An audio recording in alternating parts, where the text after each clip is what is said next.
मध्य प्रदेश के सीहोर जिले के आष्टा के शांतिनगर निवासी कारोबारी मनोज परमार ने अपनी पत्नी सहित आत्महत्या कर ली।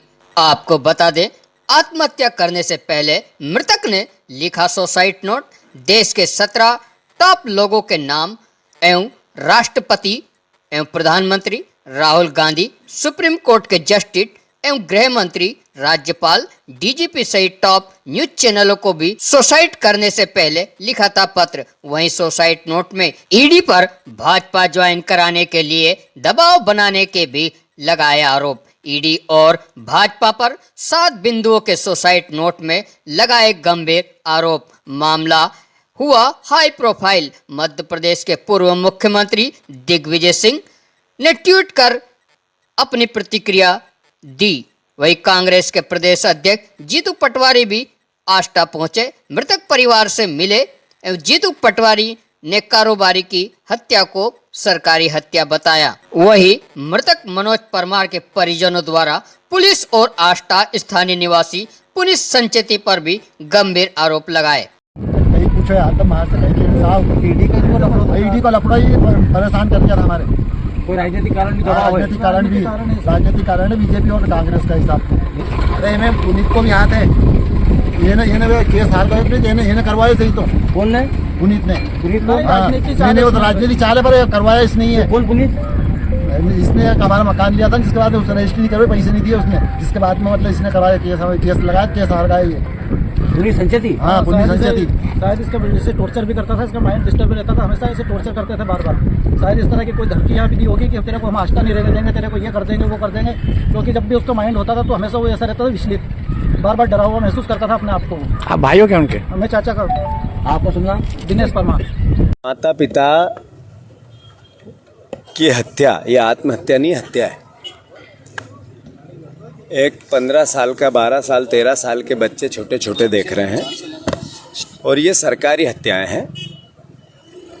9 साल पहले सीबीआई केस हुआ, फिर पुलिस ने उससे पहले जो भी कार्रवाई की। अब 5 साल 7 साल बाद ईडी आई, ईडी ने भी अपनी पूरी कार्रवाई की और उसके बाद ये कोई संदीप कुमार साहू डिप्टी डायरेक्टर हैं, इनको बार बार यातनाएं दी।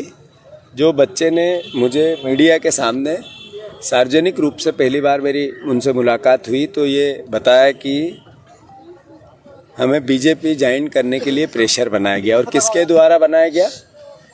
जो बीजेपी के अध्यक्ष है भारतीय जनता पार्टी के, वो बार बार शिकायत कर रहे थे और ये हमने विभागीय अधिकारियों से पता लगाया। ये बच्चे के वक्तव्य है। मैसेज क्या है? मैसेज ये है कि जो नरेंद्र मोदी ने इलेक्ट्रॉल बॉन्ड में ईडी के छापे डलाए और इलेक्ट्रॉल बॉन्ड में पैसे लिए, ये एक तरह से सुप्रीम कोर्ट ने एडमिट किया और ईडी की दुरुपयोग का सबसे बड़ा मामला सामने आया। मैसेज क्या है? मैसेज ये है कि बीजेपी, बच्चे ने कहा बीजेपी ज्वाइन करने की बात कही, तो बीजेपी को ज्वाइन करना यानी जो बार बार नेताओं पर ईडी की कार्रवाई कराना, अलग अलग राज्यों में से, महाराष्ट्र हो, मध्य प्रदेश हो और राज्यों में भी ईडी, आसाम हो, ईडी की कार्रवाई करके बीजेपी ज्वाइन की लोगों ने। तो वो जो बार बार इन पे बीजेपी पे आरोप लग रहे हैं, एक बार यहाँ भी सिद्ध हुए। अब वो तो नेता थे, वो इलेक्ट्रल बॉन्ड में पैसा बीजेपी को उद्योगपतियों से लेना था तो उन पे ईडी की कार्रवाई की और पैसा लिया। पर ये मासूम बच्चों का क्या गुनाह है? राजनीति की बात नहीं है। ऐसे मामले में राजनीति करना एक तरह से व्यवहारिक रूप से अभद्रता मानी जाती है।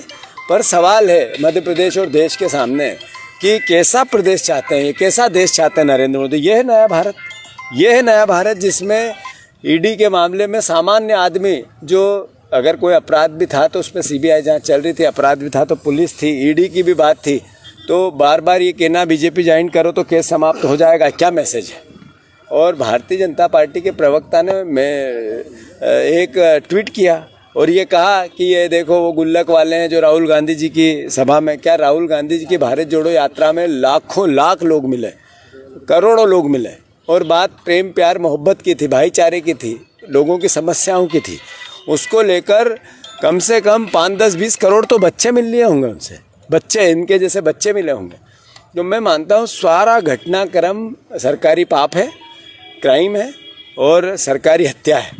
तो कुल मिलाकर सरकारी हत्या कांग्रेस पार्टी ने चूंकि हमेशा से इस बात को जनता के डोमेन में लेके आई है कि ये भारतीय जनता पार्टी